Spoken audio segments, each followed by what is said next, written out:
Welcome back, everybody, to game number 3 of TongFu versus Complexity round of 12 action for Beyond the Summit's World Tour playoffs.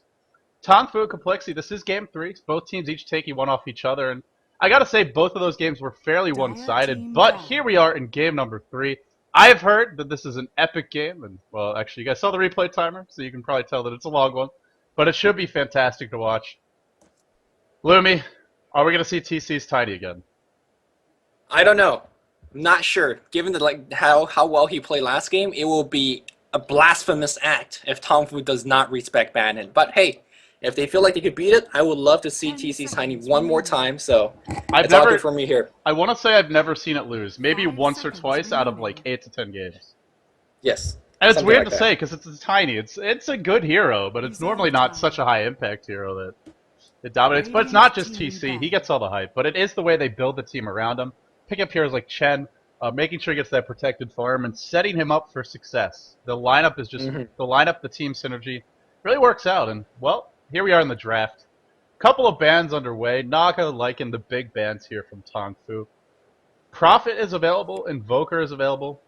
I'd be surprised to see a Prophet slip through, but you never know. It could happen. 10 seconds remaining. Yeah, well, it seems like it's slipping through right now. Naga Siren, Lycanthrope on one side. And Leshrac and Chen on the other side. I feel like with Chen being banned, I really don't think Complexity is going to go to Tiny. As sad to say that is, because again, they build a Tiny for success like you're mentioning. They always have a chance to send Tiny back. They just don't let TC's Tiny die. I think with Chen out of the picture here, they're not going to go with that. If they don't opt for it, there are still plenty of other heroes that he could play in the pool. Morphling probably the biggest one. Lone Druid gets banned. Now Dragon Knight was another hero. And you've mentioned Juggernaut in the past. Two other heroes that TC often plays. And well, the reason we're talking so much about TC's hero is because that's the one thing that's very unusual for Complexity or not unusual for them as a team, but that's the one hero that tends to have the most variety is what TC's playing. Whereas the supporting cast, usually pretty standard, pretty sort of stable picks. Things like Tidehunter, Venomancer, Rubik, Chen, who's banned currently, and Enchantress occasionally. They're usually pretty safe with their supporting cast, but TC's heroes always cross a wide range of variety. Well, we're getting close to the pick, and really, Darkseer gets through again. I wonder if Complexity is going to pick it. He's 0 for 2 on the day for today's matches. Now, I still feel Darkseer had a big impact, especially in the first game we cast where he lost. And even in that game, just game number 2 of this series, this is a lot to give away. Now, one of the reasons it might not have worked out so well for TongFu is because there wasn't anything else to really combo him with. They had some okay team fight, and Ravage in theory is great, but that Ravage was just so late to the game. Tidehunter hitting 6 at like level 14 minutes in. I doubt Complexity are going to be so greedy.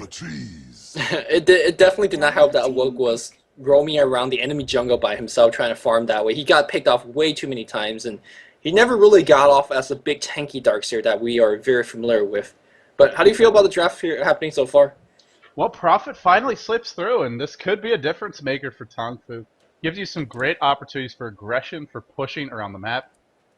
I'm very curious how he'll be laned, how he'll be played. Will he be more of a farmer? Will he jungle? Will he go to the off lane? Generally, when I watch the Chinese teams, it seems like they prefer their Prophet to get a solo side lane. Whether it's the safe lane or the off lane, kind of depends on the team. For example, LGD really like their safe lane Prophet, usually played by Xiao8, and he gets a lot of farm. Very quick mech, very quick Midas. But we'll have to see where he lands. For the moment, it's very unclear. Yeah, it's very unclear as well. Now, for the Radiant side, with the Darkseer, again, like you mentioned, you could combo any way possible. One of the more common ways to get a lot of AoE, but one of the better ways to actually play him as a very defensive hero. Use that Vacuum and a Surge defensively.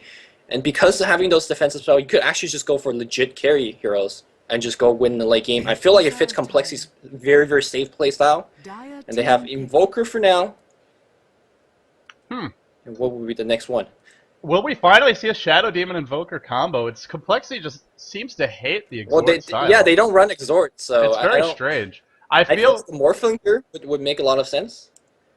Yeah, Morphling. If you pick Morphling, how are you going to kill any of these core heroes, especially if it's a Wex Invoker? Well, you're probably not, so then it's down to the two supports to focus.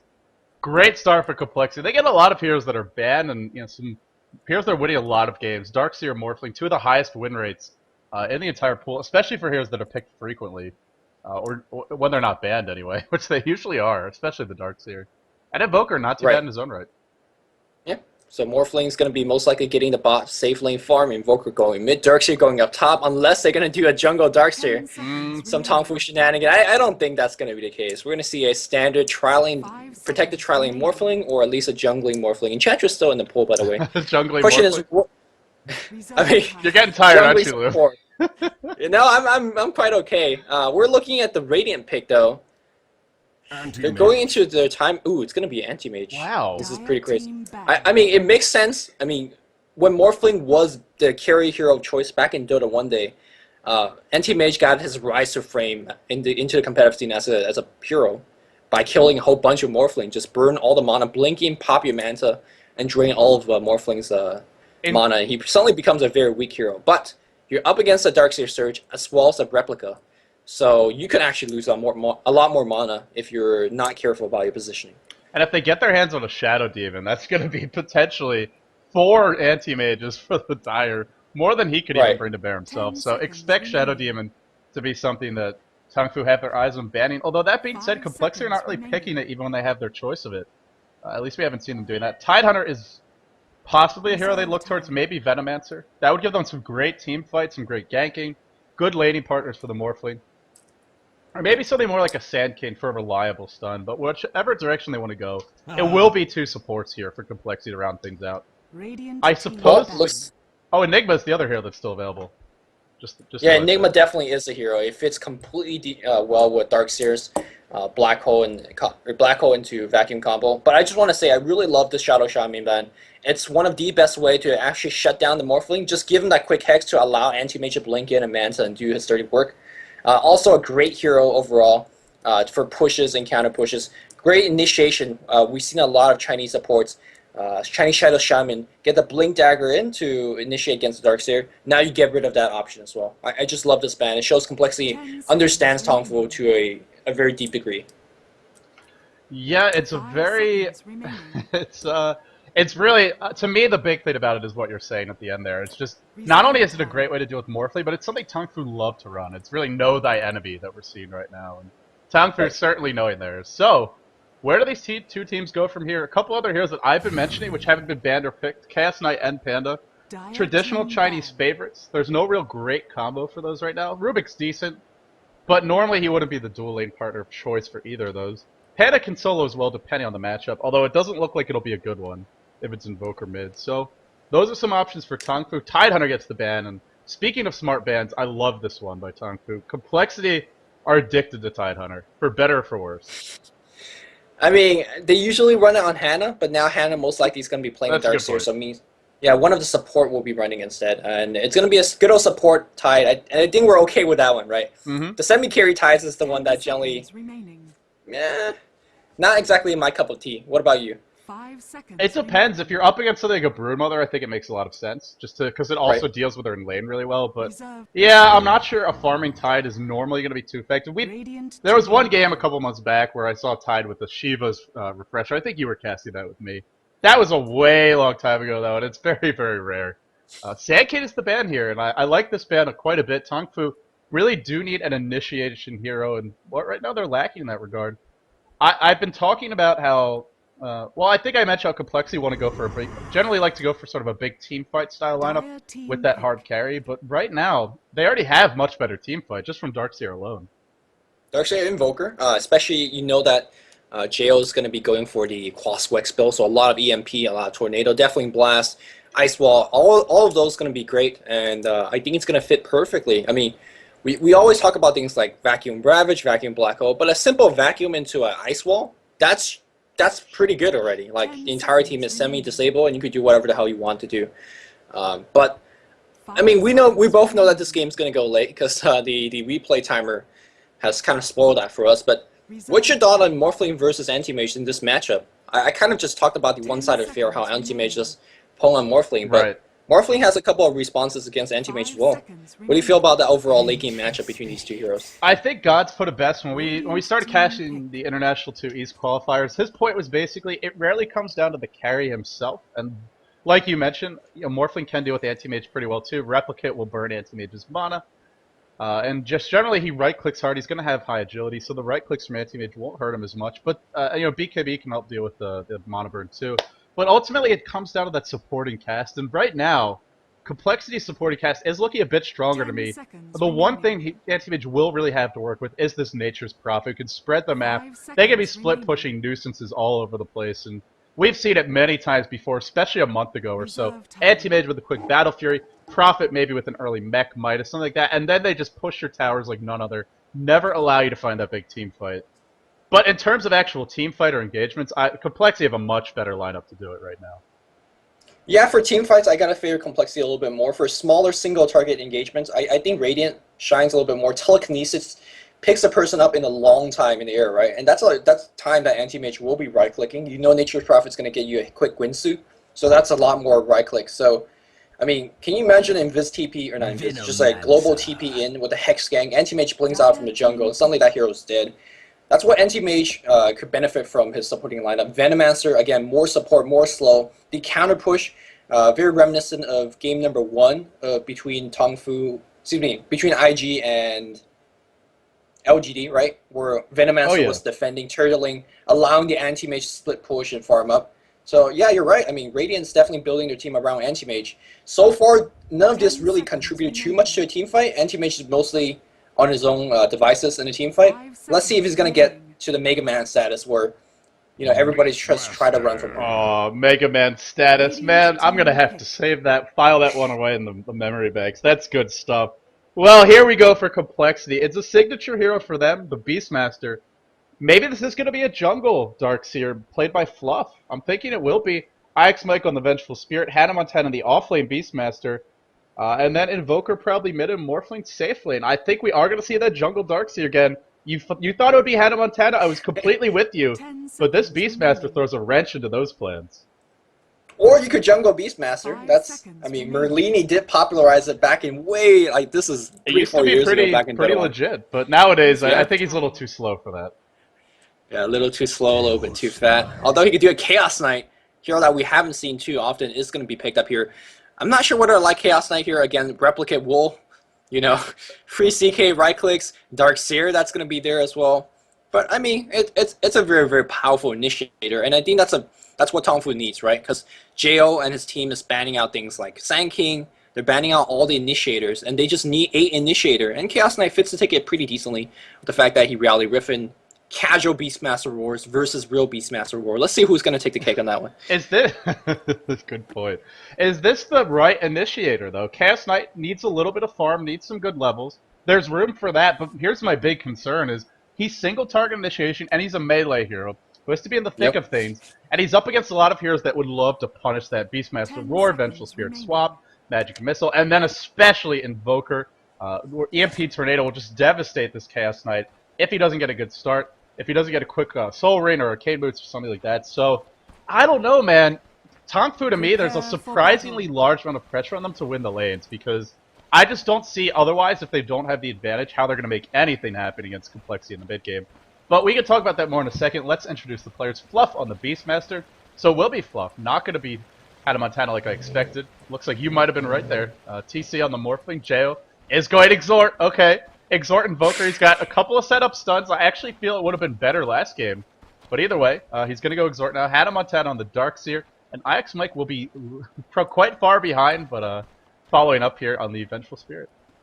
Yeah, what they want to do right here is not exactly take a level 1 engagement. They just want to pile us 5 and park at the top lane, making sure there's no one coming into jungle to ward it off. And even if it's warded off, I believe Venge has Sentry Ward. Yes, he does. Completely prepared. This little tree. What's it called? Dendacron? Dendacrons just waltzing down. Meanwhile, on the Radiant side, we have Awoke migrating those Dendacrons. Going on the top lane, it seems to be a solo. Mu going to be going mid. I assume Venomancer is going to help out. Or maybe Kabu. Kabu is handling the Rubik. Venomancer being played by sansheng. On the bot lane, it is going to be Anti-Mage being played by Hao. No points into his skills yet. Is this going to be yet another burning build? It may be. It's a little bit early to call. Well, I think if you want to do the burning build, this is a great game to do it, because you have Prophet who really... the synergy between Anti-Mage with an early Battle Fury and a Prophet with his ultimate, the split push potential. To me, it's just they work really well together, and they make each other a lot stronger in that department. Kabu picks up a DD. He's going to back off. So let's take a look at how our lanes are going to develop. Hannah Montana on the bottom lane, up against Hal. Oh, this is going to be rough for the anti-mage. He can try and harass Darkseer, but really with Ion Shell, that's going to be tough. Venomancer can do a little bit on the first few levels to harass. But after that point, it's just going to be Hal taking a lot of damage. He's going to have to rush that rate of health for sure. And hopefully be able to farm relatively quickly. I mean, he's got his Tango as well as a Salve to tie him through, so he should be okay. My worry is this mid lane here, a lot of harassment going through. I feel like both teams, once they turn level 2, will have the... I say Radiant is a little bit stronger, level 2, considering that they have Reality Red, Fable, Telekinesis. And Jeyo has to play defensive, considering that he does not have his Quas Wolves right now. This is a very odd lane for Complexity. They have a lot of great offensive capabilities, but very, very weak defensively. Whereas TongFu, they have both. They have great offense, and they can get away well, because Chaos Knight is tanky, and Kabu has that Fade Bolt as well as the Telekinesis if things should get a little dicey. So I'm with you. I think TongFu have the edge here because there's more ways they can win the lane, and it's going to be harder for them to mess up. Meanwhile, awoke on the top lane here, soloing up against that Morphling. 3 CS so far, Morphling 5. But again, this lane's really going to come down to the pulls. Bottom you see Beastmaster already doing that bot lane here. Hannah Montana getting caught out, and he is going to go down, letting Venomancer take the first blood, which I don't mind. Quick boost for him, which makes me think that now Venomancer is going to have no shot. Perhaps lagging is Complexity. And Hannah. Since this is a replay, the beauty of it is we can fast forward. I will try not to spoil it this time, guys, so let's go ahead and do that. And Lumi, just let me know where to pause. Sure, no problem. I'm going AX speed.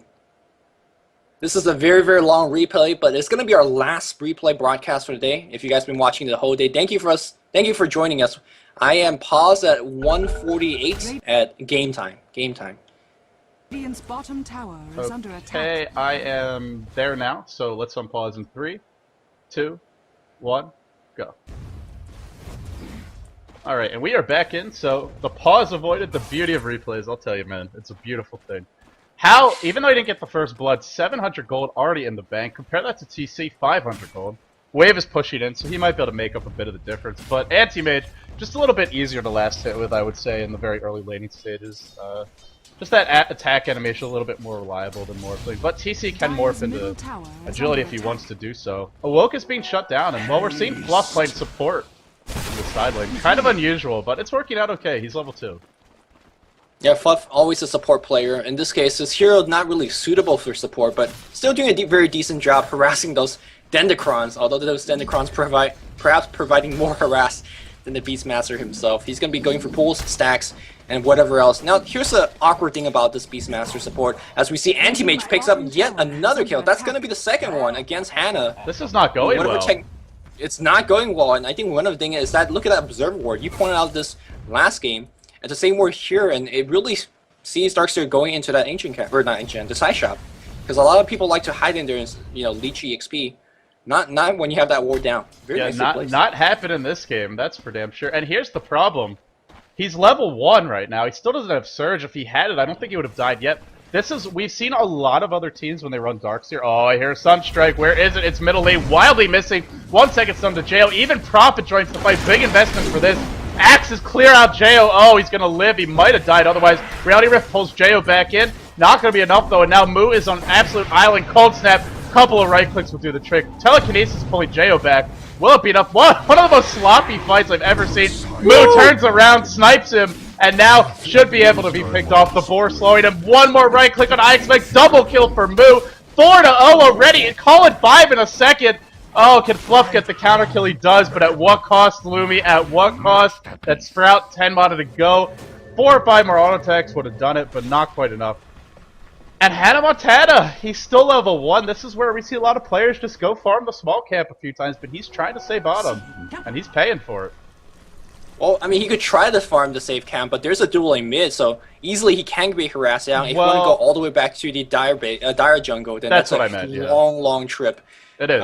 You're right. I mean, there's just no good options for Hannah right now, I feel like. But again, TC is just farming his pants off on the top lane right now, getting all the CS. 25 at 4 minutes. That's perhaps, that's 6 a minute. Pretty good, pretty good. But the mid lane is complexity is worry here as well, because they're just losing. I feel like every single lane aside from that top one. But the top lane, they don't expect to win it. They just want to get the trades, and they're getting it because awoke is 4, and like we've been talking about, Hannah Montana is 2, way behind. Right. Although he's starting to catch up now. How has not spent his gold yet. I expect to see a Battle Fury with the way he's farming, almost certainly. He's not going for the burning build. Well, actually, no, sorry, he is, but just a very weird way to do it. He takes 2 points of mana burn, 2 points of blink, then takes 1 point stats and goes back for mana void. Curious way. Normally, you just get 1 in each skill, and well, here we go. IX Mike taking a lot of damage. Prophet TP's in, zapped down by Kabu, and things are just not working out for complexity in the lanes. Kabu, Axe is gonna chop him up. Fluff's roaming support. Beastmaster secures them at least 1 kill. Jeyo dropping low. They get 2 with TC waving as well, and now Mu on the back foot, bottling up. Sunstrike is gonna hit. Beautiful Sunstrike, but only level 1 exhort. Not enough just yet. Still, Axe is gonna slide through the wave as well. 3 more auto attacks should do it. 1, 2, he doesn't get the 3rd. Chaos Knight just too damn fast. He gets away. Man, that was a Chaos Knight with just boots of speed. He's outrunning Morphling with treads. It's like kind of unfair. With the boar actually slowing down the back lines. That's what Chaos Knight does for you. And I mean, that bottle's been paying off so big. In the previous engagement, he was running up the hill, bottling as he goes along, and turning around to get the kill.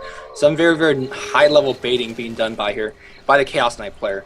What? Meanwhile, back on the bot lane, Hannah is at level 3 at this point. Actually shot up big-time level, finds himself a haste rune, so he could actually kill this Venomancer if Venomancer is not careful enough. What in the world is this anti-mage saving for? He's got 2200 gold. I expect the early Battle Fury. This was so fast I thought maybe he'd look towards a Midas, but it doesn't look like he's going to. I mean, especially with Prophet, I think you can get away with it this game. But he's not going to opt for it. He's just sitting on that gold right now. Maybe it won't be the Battle Fury. Maybe he'll just get involved early. He's only taking the 1 point in stats, so if he wants to contribute early on, he definitely can do so. It's not like he's Bernie where he's taken 4 or 5 levels in stats and he's pretty much committed to farming for the mid game. Yep. I mean, he's farming decently 35 under his tower, which is not too bad. Pretty easy considering, again, Anti-Mage, one of the best last hitter in the game, great animation. But action's happening a little bit on the top lane. Seems like Vengeful Spirit Morphling looking for a kill. Vengeful Spirit only level 3 at this point, leveling the Magic Missile. I like to point out that leveling Magic Missile is the most common build, but sometimes we see players going into uncharted territories like leveling a Vengeful Aura, leveling Wave of Terror. This hero is just so versatile. We don't see her too often anymore, but when she's picked in high frequency, sometimes we don't see the Magic Missile max build. Yeah, she just offers you so much, and that's the thing about complexity. We haven't discussed it, but they have not a full-blown R strategy, but some great synergy here with Inner Beast R, not picked up just yet, as well as the R, which, like you, well, she hadn't opted for yet, but she gets the 1 point in it now, so if they want to go for the pushing, they have that option. The boar, the Morphling will get some nice bonus damage from this. This really amps up the DPS of the whole team, and even Invoker, especially Exhort Invoker, this will help him quite a bit as well. But looks like they're going to get the first tower of the game, and Prophet, decent anti-pusher, but without his ultimate, really can't do too much here. Well, they'll try to get the tier 1 tower right now. There's nothing tanking the tower. Beastmaster will soon have to tank, and the tower has a whole bunch of HP left. They're all going to focus it down. Dendrodron's going for a deny, not going to get it. Morphling gets a last hit. Very nicely done. Bottom now lane. Morphling got to be careful. Bot lane here, the chasing, diving here for Hannah. Hannah's going to go down a 3rd time in a row. Teleport in from Jeyo. Blink out is Anti-Mage, okay. And that's yet another kill. This is not going well at all. He's got 3,200 gold. Finally, he spends something. He gets the Ring of Health.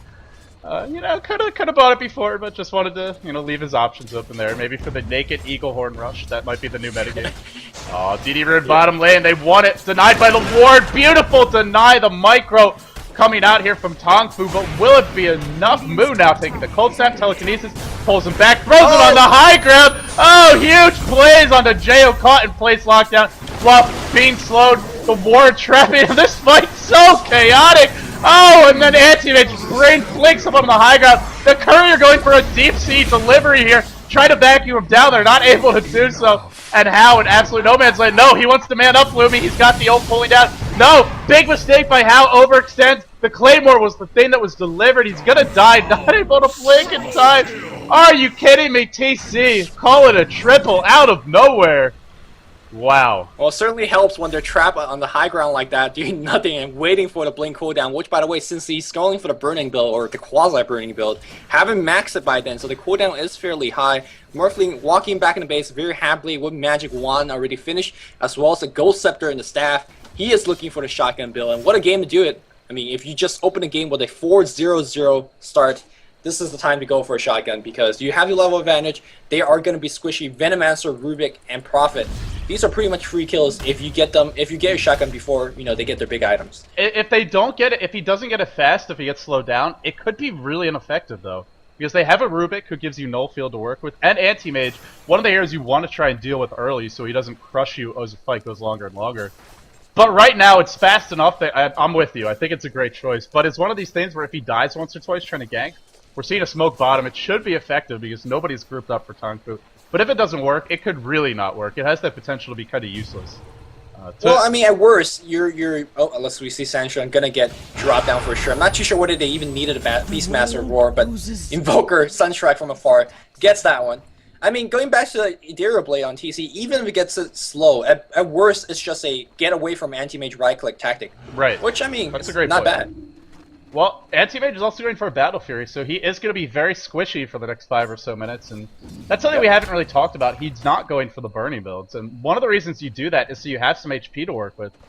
He's going to be farming the tossing Ix Mike up to the range. Reality Rift, Chaos Ball is going to be dropped. That's a 2-second Chaos Ball. I think he is going to go down. Fable, here, the trees gets evenly chopped up on the return path of the Axis. A little bit unlucky here for Awoke. Awoke, by the way, I assume he's going to go for the mech first. Yeah, headdress recipe already on his stash. Meanwhile, Chaos Knight, I feel like he's been very effective throughout this game, right? Just everywhere the ganks are happening, he's right there. 2 and 4. This is what you want from your Chaos Knight. Get a couple of early kills, farm by killing heroes, not by farming creeps. TC, the blink in, creates a replicate, 2-second stun. Will it be enough? Doesn't look like it. TC actually maybe going to fight this one. How? Yeah, without the early items, without the Vanguard, without the power treads, he really cannot fight. Has the damage, but doesn't have the survivability, so he blinks out. And TongFu right now, they just need to let this Anti-Mage get his Battle Fury, protect him well, and then once he has it, they can start to spread out, do the 4+1 thing. But here we go, haste run onto Fluff, Sunstrike to follow, he's screwed, he's gonna die, Kabu's gonna drop as well, unstoppable! Are you kidding me? TC out of his mind right now, 6-0-1, and now Mu, probably the next casualty of war. This is an absolute disaster. How is this game so even? It doesn't feel like it with the Morphling getting another triple kill. Oh, TC. Vengeful Spirit picks up the tower. That's going to be a boot upgrade, or at least a magic wand. Not too bad for her. Level 6 is picked up. TC 7-0-1. Well, you talked about the quick EB. I think we're going to see a quick EB, because right now already 1,000 gold in the bank. Just, about 5-6 minutes of free farm, perhaps picking up kill here and there. He is going to pick up that quick eco song. And again, that's going to be really, really bad for Venomancer, Rubik, as well as the Prophet. Yeah, and let's actually look at those heroes. How are they doing in terms of farm? Let's see, total gold earned. Not very well. Prophet 2,300, Rubik 2,000, even Venomancer 2,600. These guys are all very far behind. The Morphling has almost double or even triple their gold, depending on which hero you're looking at. Over double, or almost triple, I mean to say. And here we go for complexity. A little pressure mid lane. Telekinesis, pull Fluff back in. Sunstrike will hit on a couple of heroes, though. He just gets melted. And now it's Ix Mike in trouble. Sansheng on a couple. Great long-range reality rift. Jeyo will TP, escaping narrowly with his life. But some nice counter kills for TongFu. And more than anything else, this buys them maybe a tower mid and some time for How to get that battle period. Maybe not. Superman TC coming into position, threatening to wait for him. He has a Ghost Scepter. Which Ghost Scepter against? He okay, stole the more. Radiant side is... The Radiant side is all about the stuns and slows, and then the right click afterwards, right? Right. If TC pops the Ghost Scepter, he could just run out. I mean, once that barrage of stun is over, I mean, that's a great item against Chaos Knight as well. Again, at worst, at best it's a shotgun and you get a free kill. At worst, when you're getting initiated, well, just shotgun him and you'd be fine. I guess the only downside, you can deal with the stuns and the right clicks. The only issue would be maybe if you're taking a lot of Venomancer damage, that'll amp it up. But overall, Morphling should be able to outmorph that and survive. Kabu ended up stealing Morph, so now we're going to see a ridiculously tanky Rubik. So much for shotgunning this one. No points in no field yet, but 1,300 HP, and if he ever steals it again later on in the game, he'll get a couple more hundred out of that. So overall, at this point into the game, how are we looking in terms of gold? Quite even. Experience slightly for the Radiant. Gold is slightly for the Dire. So very, very even game. If there's ever a situation where we're likely to go late game, I'd say this is probably it. Battle Fury already up in the Anti-Mage. This generally screams late game, and then, well, for your Dire squad, pretty balanced across the board, but no overwhelming lead. Alright, for the viewers at home, he picked up the Battle Fury at 14 minutes in, and he had about 0 gold, but looks like the map is going to get a little bit sidetracked. Beastmaster War Sunstrike. Well, he's gonna be back to 0 gold after this one, I can tell you that. Meanwhile, top lane, Hannah Montana gets caught out. 4 seconds stun. He will go down too, but your anti-mage who just got his Battle Fury, a much bigger prize than that Darkseer, especially when you're on the Dire squad, because now they head into the Roshan pit. 2 points away from Terror, 1 in Vengeance. Are still no Inner Beast, but they should be able to do this nonetheless. I mean, Darkseer today is just not having a good day, right? It seems like every Darkseer is just getting ganked upon, perhaps being a little bit out of position, but today has not been a Darkseer day. I don't think there are many people who will be sad to hear that. You know, it's sort of like how Anti-Mage was just reviled by the community a couple of months back when he was the #1 carry pick. And nowadays, although Morphling is more successful, Anti-Mage still sees some play, but the difference is, to me, Morphling is just much more exciting. But I don't think you're going to hear anyone say that Darkseer is exciting until he hits that big combo if he finds it. But in the laning stage, very, very boring, very annoying to play against, that's for damn sure. Yeah, and there's very little room for awesome plays, right? You know, search and right click, oh man, that's high skills. So, yeah, definitely you can't really revere about plays like that. But hey, Darkseer is still a very, very powerful hero. Hannah having a tough time just getting ganked relentlessly. And he's only got 2 Ring of Regen to show for it, Soul Ring on top. So having a really tough time. Meanwhile, the Radiant going for a big smoke. Prophet not really smoked up with him. And he does see the Vengeful Spirit walking up a hill like that toward, oh no, IX Mike. That will be the, ooh, swap on the high ground. Big play, but Reality back on the low ground. Oh, that Vengeful Spirit getting juggled around, and she does not want to I think he wanted to TP out there, but just wasn't able to do it. It could have been a cute little play, but doesn't end up working out. Still, it's a smoke for a Vengeful Spirit. 4 heroes spending their time going for that, so really not a big loss. It's a nice kill. By no means backbreaking. The one thing it does is free up a little more time for Hal to farm, and he's finally getting close to his boots after that early death. So he's starting to, I don't want to say claw his way back into it, because he's still the lead farmer, but he's died quite a bit. If he didn't die, he'd probably have treads and maybe 300 gold in the bank or so by now. Those deaths really slow down an anti-mage. So crucial always to kill the enemy carry, but especially when they're rushing a battle fury like this. Yeah, what we saw in game 1 between IG and LGD, sometimes you don't even have to kill the anti-mage. All you have to do is harass him and don't, you know, actually get him farmed. But when you do kill the anti-mage like that, you're taking at least 1,000 to 2,000 gold away from him, or slowing down his farm by 2,000 gold. That's pretty big in terms of the grand scheme of things. Back in the mid lane here, seems like Complexity wants to pressure this tier 1 down to very, very low HP. Morphling threatening to just take it down. Glyph gets forced. TC taking some tower pot shots. And I think the Radiant's going to get a deny out of this. Yeah, very, very well defended by TongFu. It's brutal to push against TongFu. Prophet, Rubik, and Venomancer. There's your anti-push. In 3 heroes, they can deal with a 5-hero push quite effectively. Now that'll change as the auras get leveled up, maybe a mechanism or a pipe is picked up, but for the moment, TongFu can turtle this one quite effectively, and that's exactly what Hal wants. Turtle all day while he gets the big items, and well, he's gone back, 1, 2, 6, 7, he's gone back for another point in stats, 2 points in it overall. We'll have to see if he looks to go towards more of the abilities, or if he gets more stats here. He's got his options, and he's finally getting some time to farm, and that's the big thing for TongFu. They need Hal to get that. Yeah, it's all cruise control at this point. Make sure that the team is warding for you, and make sure you don't block your own camp. You can see how it's now moving away from the camp. He's just far. I'm going to blink onto the low ground. If you can, try to pull in these situations like these to kind of maximize your farm, but he has the entire jungle to himself, so no worries there. He can even blink to the ancient camp across the river if he's still feeling brave, but perhaps not in a situation like this where he's having a really tough time in this current game. Well, he'd have a really nasty surprise in store for him if he did have Beastmaster and a bench waiting there. Normally it's fine. I mean, the chances of them both being there are kind of unlikely. More so in a pro game, but even so, Hal looks like he got salved up, maybe by a teammate. That's going to let him just maximize his farm. Again, it's all about being as efficient as possible, whether that means stacking camps, blinking correctly from camp to camp, using your quelling blade to chop your way through the trees, or even having your ally give you a salve. It's all about just being as efficient and as effective with your time as possible. Power charge picked up, the quelling blade as you mentioned, so everything in place for how to accelerate his farm. Right, 14 minutes is when he picked up the battlefield. Treads finished. He had a death in between. His farm will continue to accelerate. Question is, what will Complexity do about this? Are they relying on their Morphling? Do they believe they could win with the late game Morphling? Again, it's really, really difficult to say. Morphling anti-mage matchup, it comes down to support, like Gods pointed out, like you mentioned. Again, in terms of supporting cast, I'm favoring the team with a massive amount of stuns. The Beastmaster Roar, the Vengeful Spirit stuns. 2 spells that go through BKB. AoE control with the Invoker as well as the Darkseer, I feel like if this one goes late, Morphle's going to get better supports. Gets caught out. He's got the Aegis, but he might lose it here. Ghost Scepter used. Well, no TP scroll. Can't actually get away that way. Swap is available. IX Mike charges in. IX Mike gets caught out. The Surge onto a sprouted IX Mike. Not going to accomplish too much. Telekinesis pulling IX Mike back. Held in place. And they're going to back off.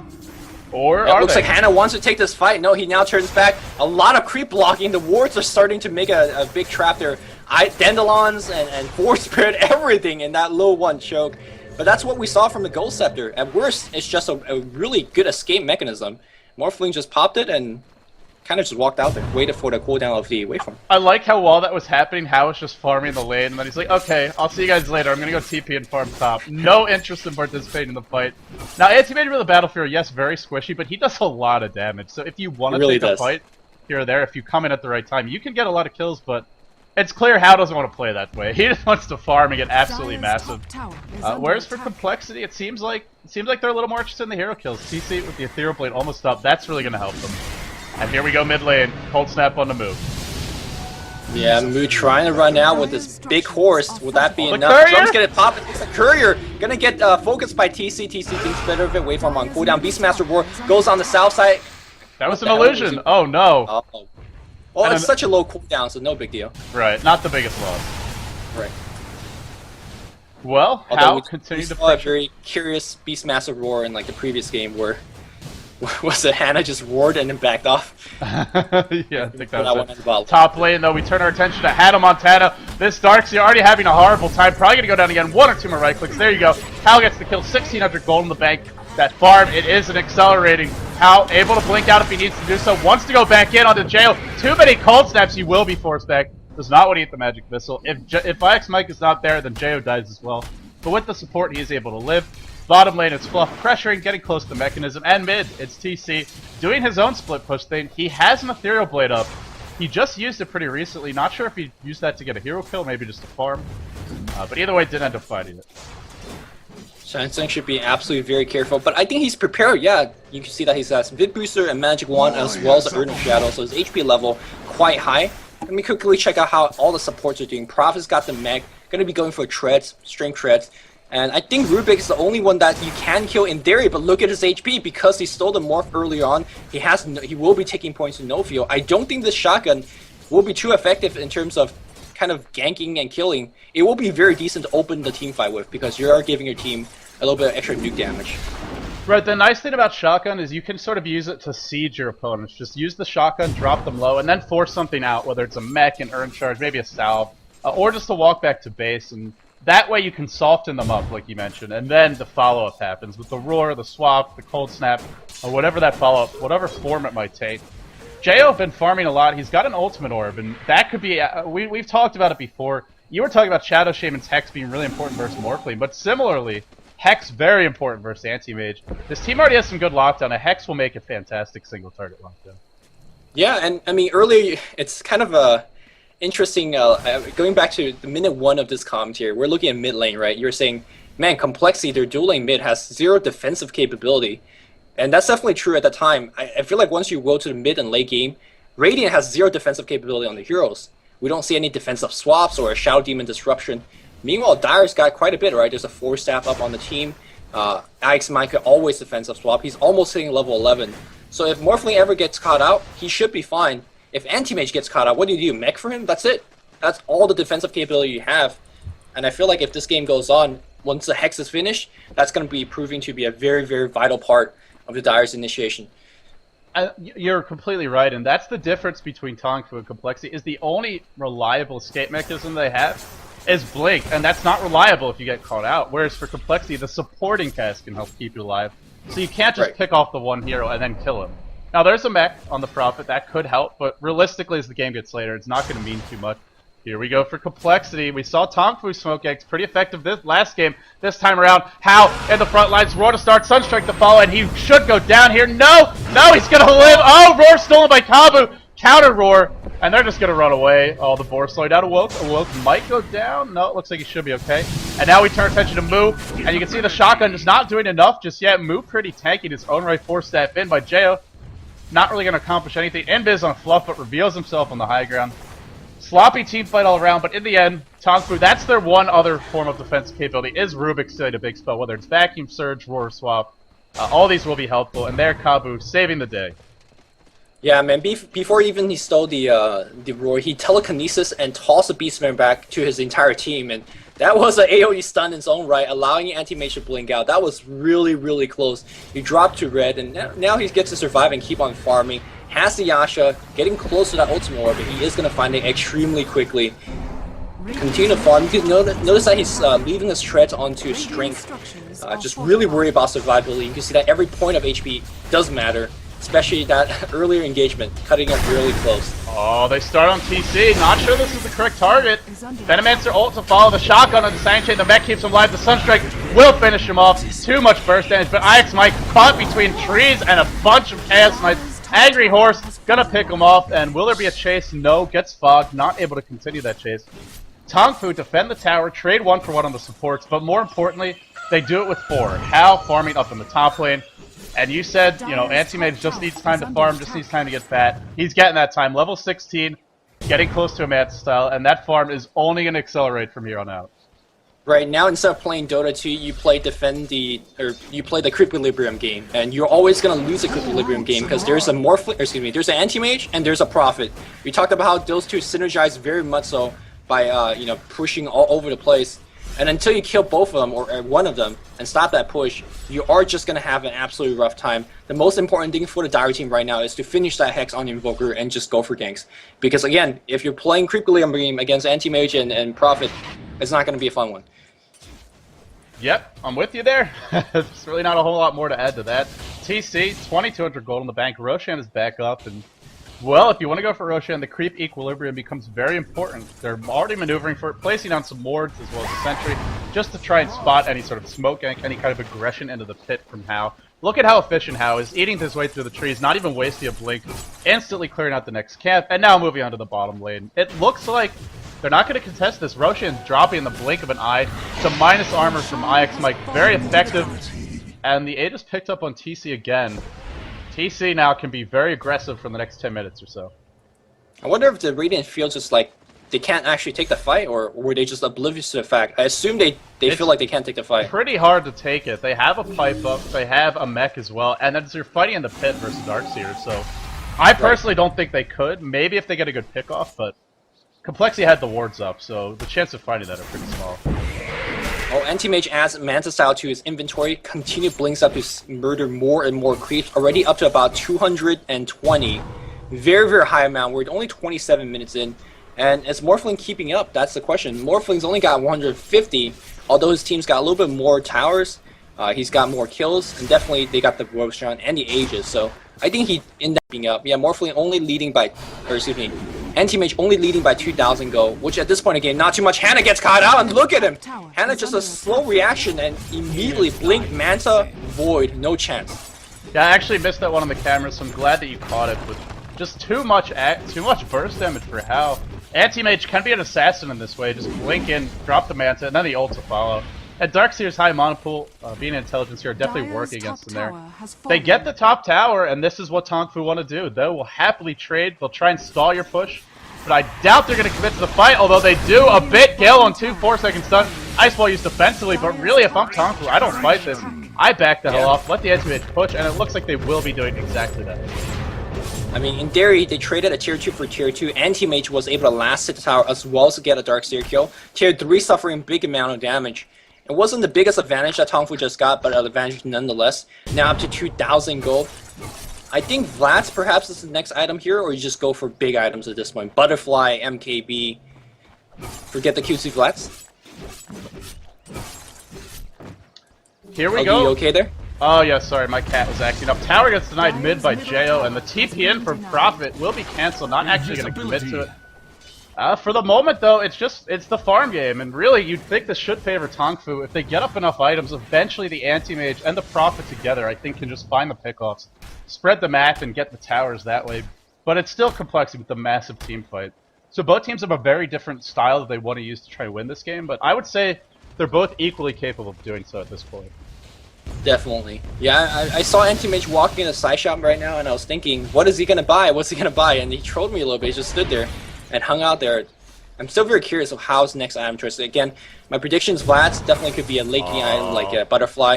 Here comes the big smoke gang. They're surging the Venge for that initiation, and will they find it? No, they don't. Oh, very they lucky will. Dodge. Oh, whoa. will now. So screwed. So screwed. That is a horrible feeling when you get caught out like that. You know, it doesn't help him that the entire forest is missy right now. Prophet is just not very environmentally friendly, killing everything off. I think Beastmaster had a part in this as well, but a return gank on the mid lane. Look at the Invoker has no chance either. Reality, Chaos Bow. A Brave Man TP is in. They scare him away. Now Anti-Mage will be right-clicking this. Rex pops a Manta. Not the Rex, the tier 2 force out Glyph. Anti-Mage is going to bring down the creep wave afterwards. And here we go. Another tower going to the Anti-Mage team. Oh, this Anti-Mage is getting pretty freaking fat, man. Already 3k gold ahead of a Morphling. A Morphling, by the way, who's 7-0-3. Oh, bottom lane, it's TC. Gets caught out, or maybe it's Moo who gets caught out. Uses the wand, doesn't matter. Replicates out. TC the ninja gets the solo kill, and Chaos Knight at the base and walks away, lives to play another day. That's what they need if they want to win this game. It's just TC finding the openings, getting the pickoffs on everyone except for this Anti-Mage. Great play by him. Normally, I would say that pickoff was absolutely huge, but Chaos Knight just purchased his Black King bar after dying, so he had enough gold. At that point, Chaos Knight is going to be... I mean, at this point, Anti-Mage is the person you want to focus, but Chaos Knight is making himself more and more relevant. Suddenly, do you focus on Anti-Mage or Chaos Knight or the Prophet? Because they're being a lot more damage. Anti-Mage on the bot lane. Oh, top lane going on. They do focus on Kabu. Kabu trying to run out. Oh, tosses him on the high ground. Well, at the very least... Oh, I didn't even catch that. I was watching the kill. Oh, that's such a troll tactic. Do they have a Force Staff? They could swap, but then you still have to TP out. Oh, that's so aggravating. Meanwhile, bottom lane, the split push comes in. Oh yeah, nice job by Jeyo. Saves the day. But, while this is happening, TongFu pressuring the bottom lane. Glyph is down right now for the Dire. They gotta get the help back. They're gonna try for the trade. Is the Glyph up for the Radiant? It is. They can Glyph and then force TPs. Good trade for TongFu from the looks of things. No, they opt not to. They're gonna save it for the tier 3. I doubt Complex are gonna try to go for that unless they find a pick mid, and here comes TC. Met style picked up. He's had it for a little while now. Tigrout is breached, and how? Oh, the vacuum just narrowly missing. Man, such a clash in styles here. Complexity always looking for these hero kills. It's not really their style generally, but in this game, it's the right way to play the lineup. Whereas for TongFu, just split pushing, stalling, and generally being a nuisance all day long.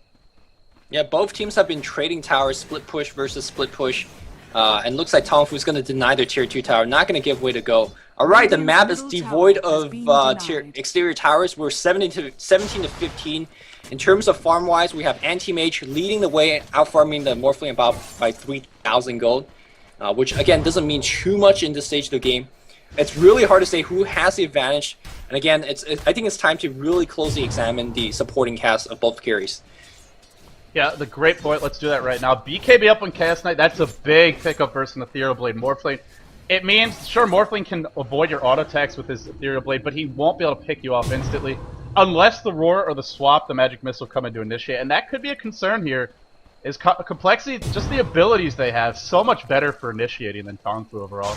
But that BKB up on the Chaos Knight, that's one big item for support. Rubik Force Staff, he has morphed all the way to Strength, or he did before, now he's got 6 more to work with.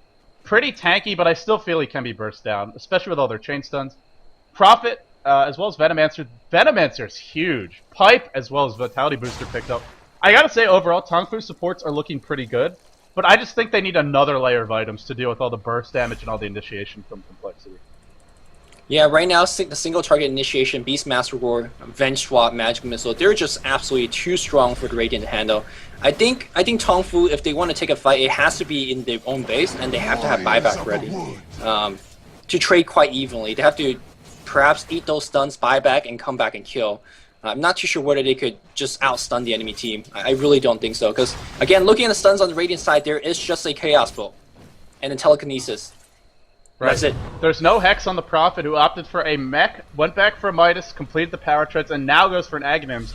They want to split push. They want to just stall this one out, avoid the big engagements. Fluff gets caught out by the Anti-Mage. Hal thinks about going in. Heart picks up on him. Probably will be a Butterfly next, and at that point, he will be pretty damn hard to kill. But for the moment, oh, here we go. Fluff's paced it. He's actually going to back off, Force Staff away. The chase, it continues. They're going deep for this one. 4-step in, Surge on the... Was Fluff just Surge while hasted? He was. Bit of miscommunication there. The Replicant about to die. IX Mike gonna go down. Anti-mage ult used on him after the wand. Does nothing in this fight. That ult can be huge, not accomplishing too much. Nonetheless, TC goes godlike. That TC getting all sorts of kills. Now goes on the kabu. Triple for TC. Third triple of the game. Call it an ultra. Gets the next pickup. And now the Rampage. Can he find it? Hal the lone survivor. I think we just had our question answered as to which supporting cast is stronger, Livy. Well, we predicted it. It was Dire supporting cast that has more stuns, more AoE disables, and of course better chasing power, better initiation as well. How TPs and farms on the bot lane, but he has to soon worry about the push coming in mid. Not too sure whether he could defend by himself. Rubik back in 16, Venomancer back in 14, and CK not too far off, but Hal's got to take the front in the barrage. He does have the heart, and he definitely can do it, but not teleporting so far. He's going to pressure this bot lane a little bit more. Looks like they should respawn just in time to defend. This glyph is up, but they're going to have to use it, and that's perhaps the big deal here. Glyph used immediately. Not even going to wait a second. They want to protect the tower as much as possible. They do so. The Manta illusion still doing a lot of damage on this tower. Fade Bolt will help remove some of that extra damage and slows down the push, but it still takes about 400, 500 damage. And TC, as though he needed it. He's got a BKB now. Not that anyone's been focusing him. He's just been going to work in these fights. I feel like it really cements his domination in this fight. Now Anti-Mage can't even right-click him. Sure, you could right-click it and you definitely do a lot of damage, but it will protect you from the mana burn. And that's a big thing, right? You pick the Anti-Mage to burn away Morphling's mana. Now he gets protected from that. The Chaos Bow no longer shuts him down. And yeah, BKB, he's going to just right-click on the support lineup. Rubik got a swap in that engagement, but had to use it defensively and still did not save the Chaos Knight. Vengeful Spirit, by the way, initiated with the swap in the beginning, survived with about 100 HP. So, I think the Dire Heroes are just more effective at this stage in the game. You know, one thing we haven't really talked about, but the subtleties of the supporting cast, to me, really favor complexity. Specifically, how many heroes are there really with big mana pools? There's no Crystal Maiden, there's no Witch Doctor. They have a Vengeful Spirit who's got a very small mana pool, and if you wand up, you pretty much have full mana instantly. And then a Beastmaster who's got 800. It's a decent pool, but it's not overwhelming. The only big target for that Mana Void, and the only hero that can take a lot of damage from Mana Burn, is Jeyo right now. And Jeyo normally deep in the back line, so these supports, not only do they have great lockdown, great auras to boost up the damage, it's also, they're not really the best heroes for anti-mage to try and solo kill. Yeah, we're not going to see some double kill Mana Voids that we saw from the previous games. Game number 1 of IG versus LG. I keep referring to that game. That's a game that you want to check out. One of the premier games of the World Tour. It's just a very, very good long drawn out game. On the top lane though, Anti-Mage, sensing they cannot get the Aegis, going to go for the tower. Ooh, looks like the Blink's going to get himself cancel. But these two Anti-Mage illusions going for the tower. Tower's going to get the deny. Again, the goal isn't a big deal right now. Wow. It's destroying the structure, destroying the building. But look at the two illusions forcing away Jeyo. And Tao is going to go right in this Chaos Knight, making sure his team's going to be fine. But here comes the entire Radiant team. Are they going to surge the bench? Yes, they will. IX Mike is going in right now. And sansheng perhaps? No, they're not going to go for sansheng. Wow, I'm surprised. Well, he is not an easy kill. Pipe, as well as the gem picked up on him, and a Vitality booster. Pretty tanky. Still, they can pick him off if they gain Rage. They don't opt to do so. Interesting choice. They put the cheese on Fluff. Don't give it to the Invoker, who to me is the most important hero here after the Morphling. Maybe Darkseer, but Darkseer probably shouldn't die between Surge, the Pipe, as well as the Plate Mail. Either way, this means they're almost guaranteed to get that Roar off every fight. 4-step in. Roar was being cast, not able to actually use it. Hal still feels very... Go ahead. To be honest, I think they should drop the cheese on Venge. I know that sounds like, what? You give it to the support? I mean, Vengeful Spirit in this case, she's providing her team a lot of plus damage. Insane amount of plus damage. And the longer she survives, the more plus damage your TC's getting. I think that perhaps is the reason they put on the Beastmaster as well, for the aura that he's providing for his team. And then the mech, right? You don't want your Beastmaster to die without casting the mech. So I understand that complexity, valuing their supporting cast a little bit more because what they provide. The aura, the items. Fluff gets surged up. They see Awoke Beastmaster roar on the bot lane. Sunstrike to follow up. And the right click soon to follow. Will that be enough? Awoke very, very tanky. He can mech and TP right now. Mech and TP. Mech and TP. Oh no, why did he not TP? I really think they can survive that. Oh no, it's Hannah saving the vacuum.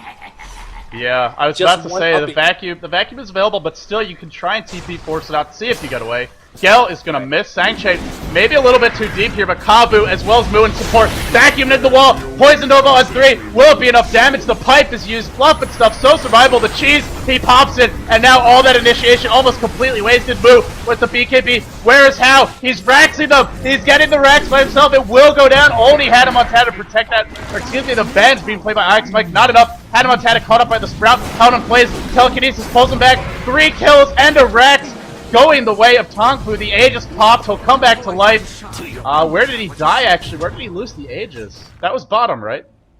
Not too sure. Not too sure in this case. Bottom, I felt like but he's at fountain. I didn't even see TC, and perhaps Anti-Mage picked him off. Let me see if Anti-Mage... Oh, Anti-Mage's ultimate is down. He definitely died to the Anti-Mage. And looks like the range Rax has taken down. He's going to join his team on the fight on the bot lane. Here comes BKB TC, trying to do the big work. He does pick up Awoke. And Moon now running to the left side where Anti-Mage perhaps will helping out. Anti-Mage says, nope, good luck with you. I'm going to go for towers. He does get one more and blinks back out. I just want to point out that we're 40 minutes in the game. Mu in big trouble, still trying to run away. Tornado's just the shortest that was tornado the most range, but we are going to have tornado. Force Staff and things like Surge, so they should be... No, Force Staff out from Mu's teammate. I want to point out that 40 minutes in the game right now, and How has not actually played with the team. Has he actually joined the fight? He's still playing StarCraft 2, right? He's 7-3-2, but I want to say, like, at least 5 of these kills are solo kills. So really, no, he's not. He fought with his team once up top. They lost that fight. And so I think Hal is like, okay, I'm not going to team fight anymore. I'm just going to try and win this game by myself. You guys could be the ultimate distraction. 4 heroes getting kills here and there. Great fight for TongFu. But again, it's all about just stalling for this anti-mage. Trying to sort of buy time. Roshan down for about 7 minutes. But Complexity losing the racks, especially losing top lane. This is going to make it really hard to actually go for Roshan, because now, if they want to defend top, it's the farthest lane away from Roshan for them. And with Hal being an anti-mage as well as a Prophet on the field, that could be trouble. But Hal, scythed up, the Sunstrike to follow. Will they have enough burst? They vacuum it back in, into the roar. Where's the stun? They need everything. And the kitchen sink. They should be able to get him. They bring him down. Oh, man, but it took every ounce of stuff they had. And Prophet TP's in. What are you doing there, Woke? Oh, he gets caught out. He gets burst down. For the mech, for the anti-mage, unfortunately, he did not only save them, he tried to TP out himself. Bottom lane, it's TC, gets another, it's 3 kills for Complexity. Kabu almost dies. TC has not died yet this game. He feels like he's not nearly as powerful as the anti-mage, but he's 14-0-3. 3 kills, Roshan not up, but maybe they can push mid. Are they going to do it? They're down a rack. No, the creep equilibrium is just across the river. I mean, Morphling has a boot to travel right now, so if his teammate pushed very hard on the mid lane, he will definitely push in. He picks up a lifesteal mask and will be trying to gain his HP, make sure it's very, very high. His teammate is diving down on the mid lane. Hannah Montana, not too much mana. That means no more. He has Arcane with men. For the love of God, popular Arcanes, you need every bit of mana for the next engagements. Waiting for the teammate. Look at that Beastmaster Roar with Axe Scepter up. It's so long range, almost 1,000 range in terms of initiation. Rubik forced out to buy back. Here comes TC with Alacrity. They are just seizing the moment right now. Anti-Mage buys back. Profit back in 11 seconds. But I think the Illusion perhaps will destroy the... Well, not anymore when the Anti-Mage in position. But wow, what a turnaround events. They still haven't got any racks yet, but force out the buyback on Anti-Mage, on Rubik, pick out the Anti-Mage, Profit, as well as a Chaos Knight on the bot lane. Just 6 or 7 kills being exchanged, and wow. I think right now Complexity down 1 racks, but right back in this game. That chain stun up top where they picked off Hal, that was some of the most perfect chain stun I have ever seen. This is nearly max inventory anti-mage with evasion, a heart, a manta. Virtually impossible to kill, but they had to do it perfectly, and they did it perfectly. And they did it without TC, who was bottom lane at the time, finding some solo kills of his own. And I think that's the difference we're seeing right now, is Complexity, they're not getting caught out. Whenever their 4 supporting casts, they're always together. So if you're going to try and kill them, you have to kill them all. You have to deal with them all at once. Whereas for TongFu, they want to spread the map with Profit. They want to kind of, not play as a 4 or 5-man team, but unfortunately, that means you're a lot easier to solo kill.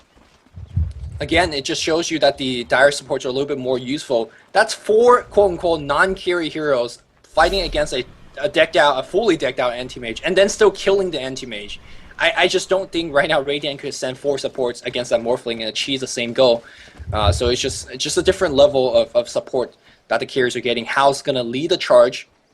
What is he looking for a pickoff? What do you build here now? Scythe of Vice is, if they get it off BKB, I was gonna say BKB, right? Because normally that's the item you get at this point. But the problem is there's a roar to go through it, and more importantly, that sight device is what does him in. If they get it off, the chain stun follows. So I just don't know what he builds. I feel like he needs more, even with this item, this inventory, but I don't know what that more would be. Anti-Mage gets hexed up. He's gonna get the stun coming in. Where's the Beastmaster War? The perfect chain stun. It's there. They're gonna get him one more time. How goes down? No buyback. No buyback. Complexity is gonna go all mid. Even TC popped out BKB. I don't think he needed it, and perhaps he might actually regret using it so aggressively. But right now, Anti-Mage is dead, and they could go right for it. Roshan's not back. Fluff checking the bot rune. It is going to be regen. He'll bottle that one and then haste on the bot. And now we do see TC defending up top. With the Butcher travel up, he's not afraid to do this. He can keep pushing out this. And then now Butcher travel back to the mid lane. Kabu's got to be very careful. Fluff with the haste and the board coming off cooldown just 10 seconds. And a surge for good measure, but he'll be absolutely fine. I love how Fluff constantly is a haster and Hannah Montana just surging him anyway. Just to make sure he's hasted. If you could be double hasted, he would be. No glyph, no buyback from Anti-Mage. Is this going to be multiple racks for Complexity? Might just be. Without this Anti-Mage, he has so much of their gold. 27,000 gold. But here we go. They want IX Mike. Moo pops the BKB. They will kill one support. But the turnaround for TC, the roar, the big right click. They get Moo. Now they turn to sansheng. Ethereal Blade maybe working against Complexity. The shotgun not doing as much as it could. Doesn't seem like it'll matter. Buyback from Chaos Knight. Without the BKB, really, what is he gonna do? Probably just watch his Rex die. Bottom lane, though, it's awoke going for the base trade. We have a good old-fashioned base race on our hands, Lumi. Who's gonna win this one? I don't know. Well, I'm going to tell you that Complexity is winning this quicker here as they have way more damage on the Morphling. Now teleport back against Awoke. Awoke does not have to force that Fluff. Looking for, is he going to get Surge? Blink Dagger, force that forward. Awoke gets hexed up here, Force Spirit, Cold Snap, and jeyo just showing him the full line of spells that he can be casting. Awoke now in big trouble, teleporting from the Morphling, Waveform, Deathling Blast, Shotgun. Awoke. No chance for him to escape that one. Everybody and their mother is buying back. Anti-Mage back alive. And I think right now TongFu is on the brink of elimination. He blinks up on the high ground and seizes things calmly. Think about what he should be doing in the next couple of minutes. They are on the ropes. They are hanging by a thread, whatever analogy you want to use. They are absolutely at the brink of being knocked out. And it's not by any means because they're down one racks. It's because when Hao dies, there's nothing. There's nothing to back him up. The Prophet goes for pure utility. No sight device with the Midas at like 12 minutes. We're 47 minutes into the game. He went for a lot of utility. He went for the split push, but they just don't have anything behind this Anti-Mage. It is a lot of weight on his shoulders. And unfortunately, Hao not the best decision maker in this game. That's twice now he's gotten caught out, and both times have just been absolutely crucial times to get caught out. We're really seeing that Dota is a team game. One incredibly fat carry, and yes, this Anti-Mage is bigger than anybody else on the field. Even TC's Morphling, even though TC is 16-0-5, he's behind a gold. Oh, sansheng gets roared, the TP in from the Morphling. Moo, get out, my friend. He gets hexed up, so no BKB. Shotgun goes on Moo. Roar gets casted against TC. The mech up is not nice. Will that be enough? Anti-Mage Worcy, he's in the middle of fight, but it's not enough DPS output. Deathling Blast against Hao. Hao needs to back off. Hao blinks out at this point here. One for nothing. All those Anti-Mage illusions doing so much work. But at the end of the day, Roshan is back. And now the Radiant is down one hero. Here we go. Hal just wants to charge mid. No, he's going to head top. Maybe afraid of the Force Staff, the Blink, over the ravine towards the Roshan. And well, they get Roshan, they get an Aegis, and I believe a Cheese, which goes again to Fluff. And they don't get anything in return, really nothing at all, not even a Rax. The Glyph was available, so even if they went mid, I don't think they would have gotten it in time. This Roshan just might turn out to be the bane of TongFu's existence. That's 3 times now Complexity get it. Or is that 4? No, that's 4 times. The 4th time, because the first cheese went on Fluff. Right. So yeah, right now, they're definitely earning a lot of gold from there. And it seems like Complexity, they held on, right? Remember, they were down 1 Rax 10 minutes ago. I don't want to fault Hao. I mean, yes, he was over-aggressive. He got picked off a couple of times. But he's the reason that his team was leading by a Rax, right? His team was distracting on the ball. And his big DPS output got them the top racks, as well as the mid tower. So at this point, you know, he's got to be very careful. He cannot die anymore in this game. He's chasing a bird around using his blinket. That's something that you should not be doing, because you don't know if you're blinking into your own death. Hasn't your mom ever told you how that you don't blink around strange corners? You don't blink towards dark men? Well, apparently he doesn't learn that. Or men in the darkness, I should say. But in the end, Hao, he will get away. He'll go back to farming. But I feel like he's sort of hit his peak now, where he hasn't really achieved anything for a while. Roar on the sansheng, they get caught out again. Oh no. This is not what they want. Waveform in. The Shivas as well. They get the pick. And sansheng, does he have buyback? He does. Immediately it's forced. Prophet trying to push top, but just not enough damage to do it quickly. It's why we often see the Maelstrom or the Mjolnir up on Prophet. These items to help you clear waves faster. Without it, he's trying his best to go for the trade. But Complexity, this might be time to go Bull Rush the throne or maybe just get Mega Creeps. What will they go for? The choice is theirs. Well, I think they're going to go for a swap Venge. You can see that he's very, very aggressive in terms of positioning. Glyph gets come out. Here comes Anti-Mage. He's back in the base. How shall the Radiant initiate TC about down to half HP? Blinking from Anti-Mage. That was the initiation. Oh, Moo gotta pop its BKB. Phantasm being used. They're focusing on Hannah. They pop Hannah before the vacuum. Nicely done so far. Reality in. They see Fluff. Fluff has the cheese. He's gonna be using it. He drops off the war. Still alive. Finally cheeses up TC in big trouble. TC gonna wait for him out. How is alive? How will blink in the chase? He sees Fluff. Fluff the Beastmaster. Oh no, look, blinks in the trees. He trapped himself. Use the trees. Use the sprouts. No, they see Fluff. Fluff solo cutting the tree, trying to make out Blink Dagger in. Fluff is gonna be dead. Oh, getting the last hit. Yes, I love it. Beastmaster buys back the base fully breached, and I think Anti-Mage is just blinking ahead. This is time to get the second lane of racks as well as the third because they don't have the tower to protect. Awoke could give you backup here as he can't TP. Oh, instead of TPing for the backdoor, he's going to push the creep equilibrium. I guess backdoor perhaps a little bit too difficult considering that there is 3 heroes alive. But do you think that was the best chance they could have won? That fight went as well as it could have for me. That was a huge anti-mage. Here's the problem is, normally Prophet comes in, you've got a Hex, you can just instantly kill someone with Hal there to do the damage. But he doesn't have that disable, so really, Awoke comes in, they scythe up or roar Hal, they either kill him or they kill the Prophet, and then they just back off for a few seconds. We're just seeing a Prophet who doesn't offer as much as you normally would at this point in the game, and it's not that he's played poorly or anything, it's just the item build, occasionally getting caught out, and great play by Complexity. He's just not doing as much as you'd expect him to do. This is truly, you know, Anti-Mage, maybe he's the Batman, but Prophet is definitely the Robin to his Batman in most games. In this game, well, Robin is maybe not wearing his cape, or he's tired, because he's not pulling his weight. Definitely Robin's tired in this case right now. How 4,500 gold, he's saving 2,000 of that, at least 2,300 or so, for the buyback. The question is, what do you get this moment? You know, earlier when you were asking what does Anti-Mage get, I had a crazy... Oh no! Caught out again! Gonna go down! And there's no buyback for him! Oh god. Disaster for TongFu. Anti-Mage at this point is doing the correct thing. Look at him beelining straight for the mid-racks. That is absolutely the correct reaction. He's going to backdoor whether you viewers at home like it or not. This is the best way to keep yourself in the game. He's going to pop the Manta and at least force out Glyphs and as well as a couple of TP. He's not going right now. Waiting for his teammates? Yeah, he's waiting for his teammate. Ward gets dropped. The Glyph, will it be enough? There's one teleportation. There's a Glyph being forced out the second TP. And Moon needs to BKB and run. Oh, BKB there's TP. gonna be a roar. The roar. Where is it? Nothing. Nothing. Alright, they have kept themselves alive.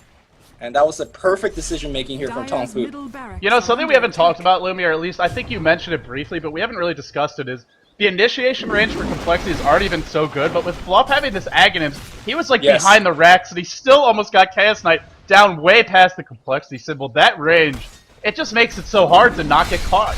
It really does. Yep, and you gotta keep in mind that Surge effectively increase your initiator range by, I don't know, 522 units per second, right? And the swap against sansheng, look at the big range on the swap, level 16 on the bench. Should not ever underestimate that support. Shotgun to creep. Force out, gonna be fine. Meanwhile though, How fighting out Fluff. How gotta be careful. Look at the huge ultimate. Brings everybody low, but the Hex is against How. Will How survive this illusion? Oh no, he cannot get out there. The chain's on top. And now the illusion's coming in. Awoke TP's in 1v everything, but he's in the wrong lane with it. He does not have the Hex. Here comes the big move. Focusing on TC. TC just waveforms out. Awoke's gonna get picked off. Again, no buyback. Anti-Mage is gonna be back very, very soon. TC double kills so far. The wall is man fight! How is man fighting against TC right now? He's gonna win this, but Aegis Immortal is on top. How's gonna blink in here against the Invoker. Invoker trying to run Ghost Walk. Wow. This guy now playing is gonna pour it out. No idea who's winning these fights, but I gotta say, with Anti-Mage buying back after a death and Prophet dying for a Vengeful Spirit and a Darkseer. Oh, and the Courier just decides to get to feed a little bit. I wish you could click on the Courier of the map. Didn't see where it went down. I assume it was trying to make a delivery towards that fight. No idea what items were on it. We'll find out soon enough. Probably nothing too big, I think. I hope there was nothing big on there, but either way, it's dead for a couple minutes. Overall, it's an Aegis and Aegis traded for a buyback, no racks exchange, which means, oh, here we go. He's all in now. He's got the Basher. He doesn't buy back anyway, so he goes for something. That being the Basher. Is this the right choice? Is there a better item? Yes. Sometimes the late game Hex is pretty good, but for the item, Abyssal Blade? Yeah. I mean, Morphling has the BKB. That's the only way you lock him down, right? Yeah, I mean, the other thing, he has evasion and there's no MKB, so that's one thing I was thinking about. The other thing, sometimes we see a late game Hex on the activates, but he doesn't have the farm to get it now, so... You're right, the Basher offers you the more right now. Really, when you're asking, when you're dairy crafting, what item does anti-mage build, I was thinking, will Lincoln Sphere be a thing here? I mean, that's... we're dairy crafting crazy deep right here, but... Well, I mean, it's a single target stuns. The Hexes, the Roars, sansheng, by the way, is gonna eat one of those Roars. The Roar gets stolen and used, but it's not enough to save the Venomancer. Man, that's like the 6 or 7, perhaps even more times that Complexity has got off successful single target pickoffs. I felt like over 50% of kills Complexity got this game are just single target pickoffs. And it's the Blink Roar, it's the swap on IX Mike, who's been 16 for quite a while. They're gonna go all in here. Just going for the racks, or not all in, but going for the mega creeps anyway. BKB pop by Moo, but TC doesn't care. Right-clicking him down, they pull in Jeyo, want to pick him up. Anti-Mage ultimate, not really doing anything in this fight. How? Now going on TC, the bashes should be enough. Where's the bash? One more right-click. How scythed up, Jeyo on the back foot, trying to run, the meteor comes through. Jeyo, one more blink, Hal's gonna get him. Now Hal, can he make it 3? Can he make it 4? No, he's back, he's being forced back for the moment. Just trying to deal with these creeps. One more blink in, Awoke has joined the fight. Hex is finally up on him, he already used it earlier, had him on Tana, surges away. Will there be a bash? Needs a bash, not gonna find it. The Roar, the Sunstrike comes through, but had him on Tana. One more blink.